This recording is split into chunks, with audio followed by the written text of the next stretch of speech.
Before we get into today's video, I did want to let you guys know that this video is for educational purposes only. Please remember to be kind to everybody everywhere in your everyday life, in your home, in the grocery store, and especially in the comment section down below. Please do not show hate to anybody, anywhere.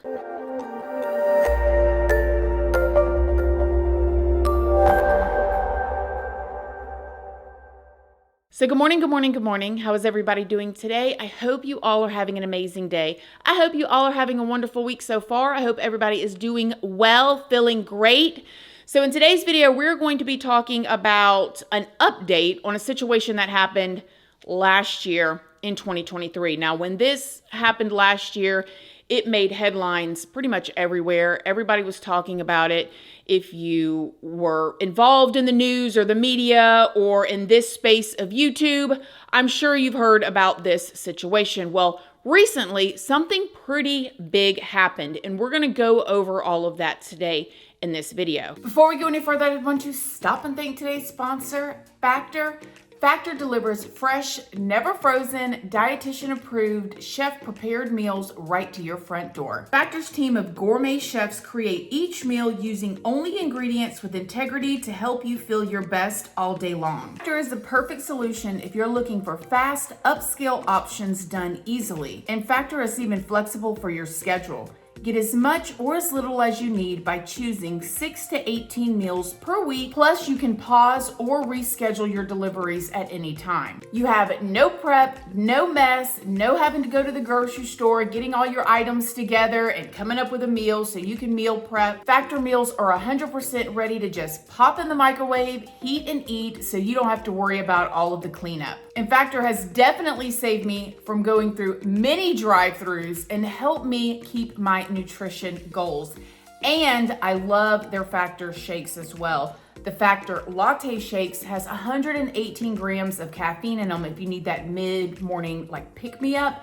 And then they also have like the banana chocolate shakes and the regular chocolate shakes and all different other types of shakes too. If you want to get a little extra protein boost while curing that sweet tooth. I gotta have me something sweet every single day, and these Factor chocolate shakes hits the spot. If you want to try Factor, all you got to do is go to factor75.com, use my code ChristinaRandall50 to get 50% off of your first Factor box and free wellness shots for life. 2 free wellness shots from 3 available flavors for every order while you are still an active subscriber. Yes, all you got to do is go to factor75.com, use my code, and you can save today. Thanks again, Factor. Okay.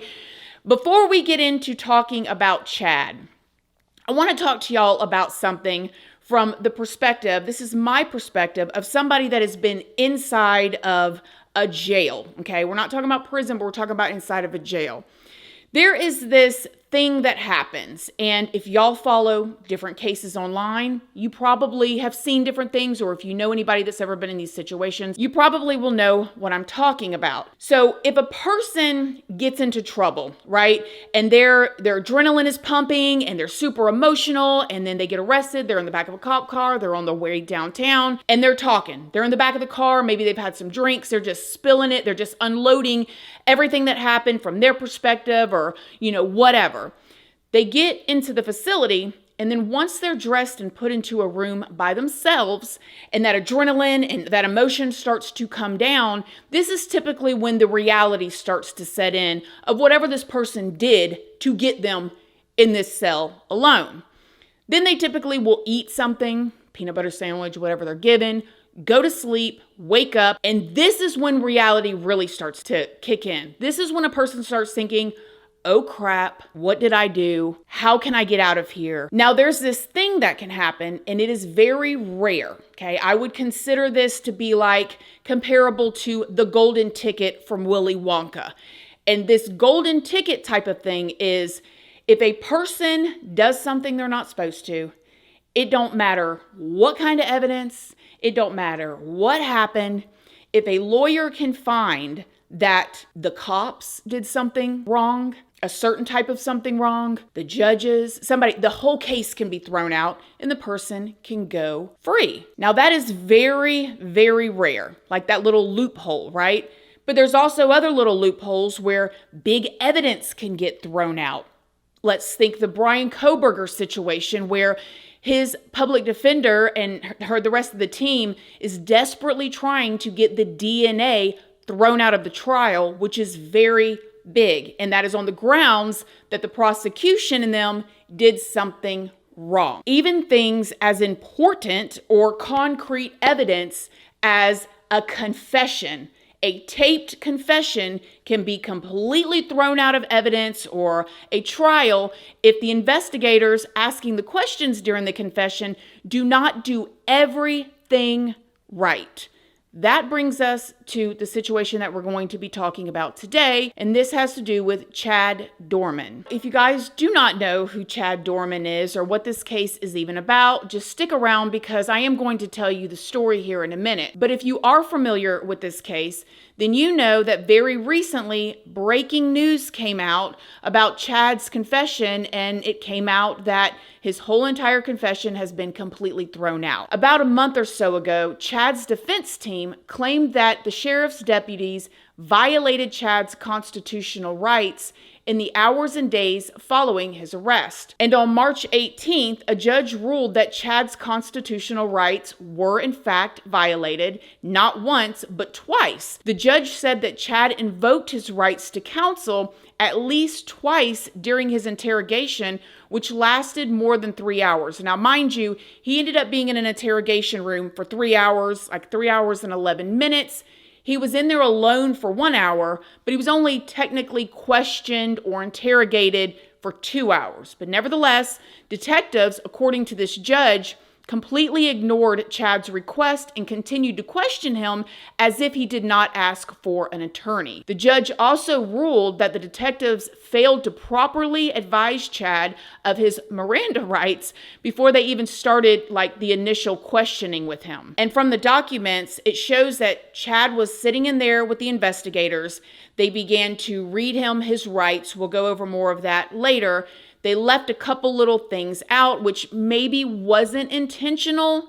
However, a few minutes into the questioning, Chad said, yeah, I think I do probably need an attorney, and then that I can get some better answers for you. However, the detectives ignored that when he said that and continued to ask questions. So he only said stuff for a few minutes before everything would be null and void because he invoked his right to have an attorney. Because of this, the judge said that the 2 interviews will not be admissible during his trial and they cannot be used against him at all. So let's talk about what Chad even did. 32-year-old Chad Dorman and his 34-year-old wife, Laura Dorman, were living in Claremont County, Ohio, with their 3 sons and 1 daughter. Now, the daughter is actually a young teenager, and this is Laura, Chad's wife's daughter, from a previous relationship. However, Chad and his wife Laura did have 3 sons together. They are 7-year-old Clayton, 4-year-old Hunter, and 3-year-old Chase. Up until this point, Chad did not have a criminal record. Back in 2010, though, he did get in trouble for getting into some sort of altercation with his father. However, those charges did end up being dropped because his father basically did not show up to the court and he pled innocent, and so they dropped the charges. This would probably be a good place for me to tell y'all, I'm not a professional. I'm pulling all of my information from very public sources. Please go do your own research and form your own opinions. Now, even though Chad did not have any criminal record, he did have a long history of traffic citations, but those traffic citations were nothing compared to what was about to happen. On June 15th of 2023, Chad got home early from work and asked his 3 sons and wife to come with him into the master bedroom and take a nap. The 3 boys got up along with his wife, and they all went into the room to get comfy in the bed to take a nap. While everyone was laying down, Chad got up out of the bed. He opened up his gun safe and he got out his loaded rifle. Chad then went on to point his .22 at his son Hunter and did hit him twice, and he passed away instantly. Shocked, as you guys can imagine, Laura, his wife, completely jumped out of bed and sprung into action. And this is when she immediately started telling her 2 sons to run, run, while she tried to help her son Hunter. At the same time, the stepdaughter, who was actually watching TV in the other room, was coming into the bedroom to check on them to basically see what all the commotion was and what was happening. So she started to run, and this is when she saw her little brother Clayton run out the back door and running like he was heading towards a nearby field. She told him to just keep running. The teenage daughter then saw Chad start to chase Clayton into the field, where she says that Chad then did the same thing that he did to Hunter from behind to stop him from running.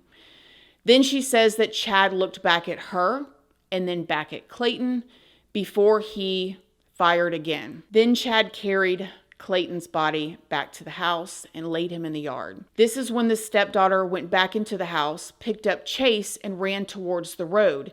Chad followed her, and he aimed the same .22 and told her to put Chase down. Out of complete fear, she put her little brother down, and the stepdaughter would go on to say that she then saw Chad try to do the same thing to Chase, but he was actually out of ammo at this point. And because of that, this gave Chase a few minutes to get away, and he ran to his mother, Laura, who was outside in the yard trying to render aid to Clayton while she called 911. The stepdaughter did end up being able to get away from him in the scene, and she was able to tell someone that was passing by what Chad was doing before she continued running towards the nearby fire station. This is the point when the neighbors called 911. There's a girl running down the street saying that her stepfather is killing everyone in her family. And what did the female say to you? And she says that her stepfather is killing everybody in her house. I did. I'm on the phone with them right now. Did she say how or what was happening? I asked her to get in the car with me, and she said she couldn't leave her family. Can you tell how many people have been shot? I think 2 children. Okay. All right. What was that your I've seen. sir? Chad then went inside and he got his son Hunter's body, and he brought him outside and laid him on the concrete. This is when he saw Chase in his mother's arms, terrified, as you guys can imagine, and he went over and tried to get Chase out of Laura's arms, and he was fighting for her, and this is when Chad ended up biting Laura in the process. During all of this commotion, Laura tried to actually grab the .22 from Chad, and when she did, he pulled the trigger and ended up firing it into Laura's hand and injuring her thumb. Because of the injury to her hand, she dropped Chase, and this is when Chad did the same thing to him as he did to his other 2. Chad then took Chase and laid him next to his other 2 brothers, so all 3 of them were laid in the yard. Then Chad went over and sat on the steps or the stoop of their home and sat there and stared at Laura, his wife, while she frantically and desperately tried to resuscitate the 3 boys. He sat there until the cops showed up at 4:25 p.m. When the cops got there, all 3 boys were pronounced deceased on the scene. The body cam footage pretty much went viral last year. If y'all know anything about this, I'm sure that y'all have seen it. The cops immediately began shouting commands at Chad, but he wasn't cooperating. He just continued to sit on the stoop. Officers were able to get Chad into custody without a big issue. And in the body cam footage, Chad is heard saying, "I did it, just take me to jail." Stand up! Stand up! Stand up! Stand up now! Stand up! Stand up!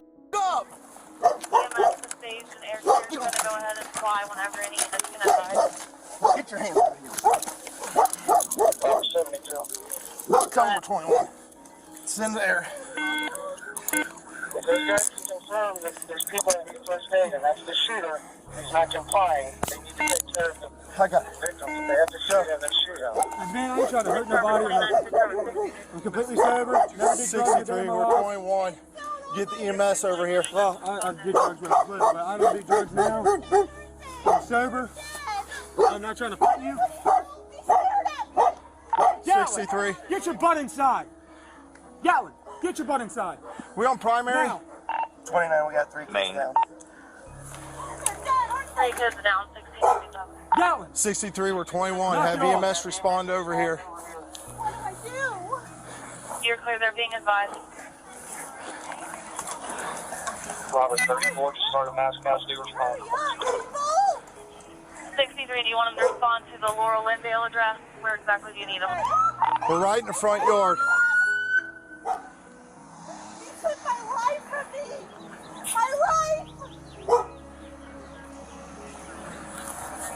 What are you doing, man? Hey, are you copying all this? Can I roll over? I ain't gonna hurt you. I ain't gonna hurt nobody. You got anything on you? No, I ain't got nothing, man. Phone, that's it. I ain't mad, I ain't nothing. Just make sure that dog don't come out. I don't think he'll bite you. Just don't reach for him and try to grab him and pet him. All right. He won't bite you.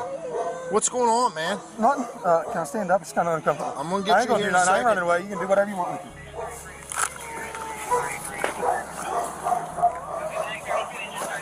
Laura was then taken to the hospital and treated for the injury to her hand / thumb, which I just cannot even imagine. I can't imagine. I can't imagine the ride to the hospital. I cannot imagine being in the hospital. I cannot imagine the pain, the desperation, the trying to breathe and not being able to get the lungs in your... I cannot imagine what she was going through. It's truly unimaginable. While she was going through that, Chad was on his way to the police station, to the jail. Okay, now while he was there, this is when, after they got him in or whatever, they ended up bringing him into a room for an interview / interrogation. Now, originally, when he got in there, he had his hands handcuffed behind his back, but at some point, the officers ended up loosening it and putting his hands in front of him. He ended up being in this room for 3 hours and 11 minutes, like I said in the beginning of the video, but he was only questioned for 2 hours. Just for a bit of comparison, Chris Watts was interviewed for multiple days, 2 days, I believe, and like 5 to 6 hours those days. So, comparatively, it wasn't a whole lot of time that he was in there for everything that ended up happening. And he was actually given a water bottle. They gave him a Coke, like a soda. They gave him dipping tobacco, and they even offered him food. And they also asked him if he needed any kind of medication. Here's a video of when Chad was taken into the county jail. I'm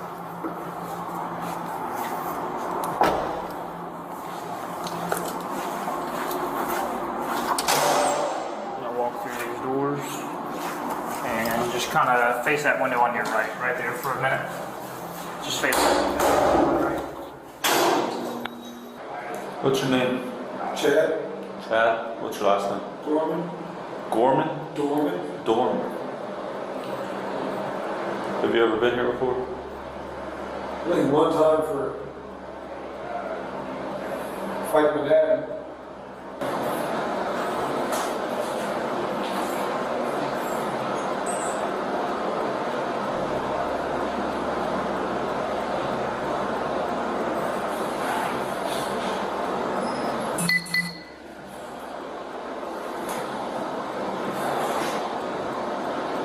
During this interview that we were talking about, and in the beginning, we talked about it being thrown out, Chad reportedly admitted that he had actually been planning all of this since October of 2022. He even said during this interview that just the thought of having to do what he did has been weighing on him heavily, and that he actually hadn't even slept in 3 or 4 days prior to this attack. During this time, they slapped Chad with every charge just about you can think of. I mean, they charged him with 9 different counts of aggravated murder, and they did that because for each shot that he ended up firing, they charged him with. I mean, they did, when it comes to charges, when you say throwing the book at somebody, that's exactly what they did. However, even though Chad initially admitted to everything that he had done, he pled not guilty to the charges. Remember how I was telling you guys in the beginning of this video that sometimes once people get in there and the emotions start calming down, that adrenaline isn't pumping,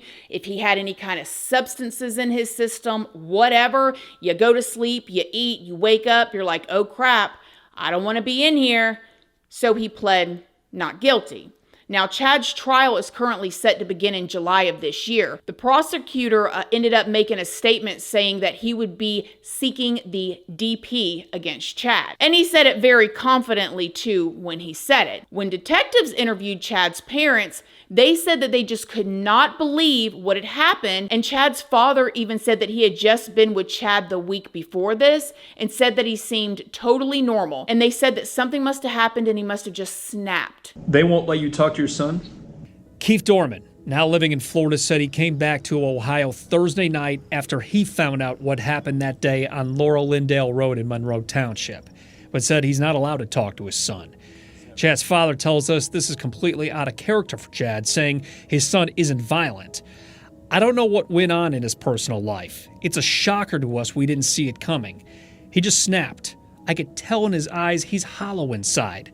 That wasn't Chad standing at the arraignment. I mean, that was not him. However, when the detectives interviewed Chad and Laura's neighbors, one of them said that Chad actually treated his family pretty poorly very regularly, and that he yelled at his wife all the time, and he seemed like he was angry every single day. Like, it wasn't, paradise, or he wasn't seemingly this sweet husband. This was so out of character, like other people in his family seemed to believe. Not according to the neighbors, at least. It's also been reported, and I can only imagine, but that the teenage daughter has suffered serious psychological harm from this, and a GoFundMe has been set up to pay her expenses related to her and her mother's healing and the funeral expenses.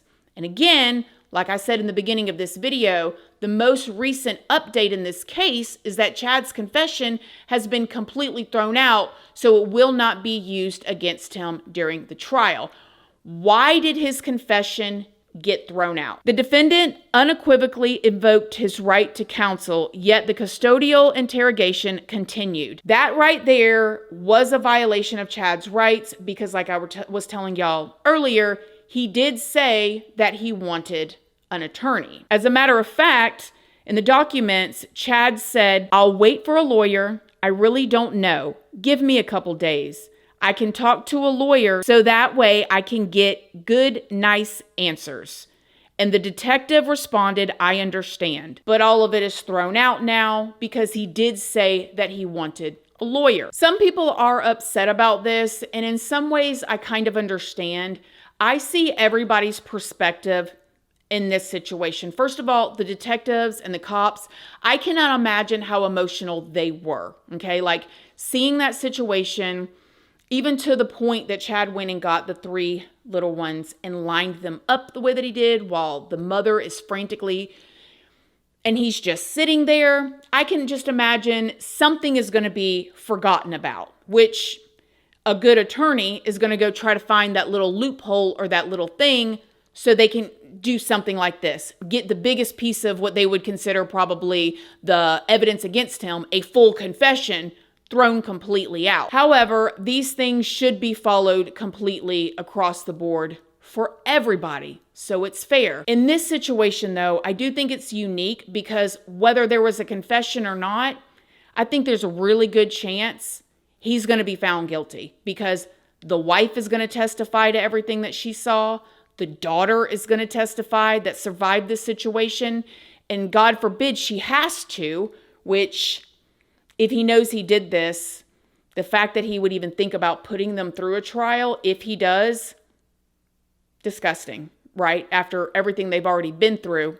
But nevertheless, the state still has a really good case against Chad. Maybe he's doing this trying to get some sort of like plea deal some way, somehow. Maybe he's going to plead insanity. Maybe they're going to have a mental evaluation and say he was schizophrenic or Who knows what they're going to say. But in this situation, I don't really think the confession is going to be as big of a deal as maybe it would be in other cases. I mean, we see people found guilty all the time and there is no confession. Shoot, we see people found guilty and there's no body. But if he's going to plead some sort of insanity, it does seem like the confession part with him saying that he had planned it since the previous year would be a good key to show that he was not insane or that maybe he had been planning it. I don't know. What do you guys think? Do you think Chad and maybe his family and this attorney is planning some sort of loophole or a different way out? Do you think it's going to matter? I cannot imagine the ripple effect that this situation is going to have for the daughter, the mother too, but even the daughter who tried to save her little brother. Devastating. Absolutely devastating. You guys let me know what y'all think in the comment section down below. I'm going to be following the situation. I don't know what they're planning, Chad's team is planning, but I hope it doesn't really matter too much if he's guilty. And it obviously looks like he is. But let me know what you guys think in the comment section down below. I love you guys. Thank y'all for being here, and I will see y'all in the next video. Bye.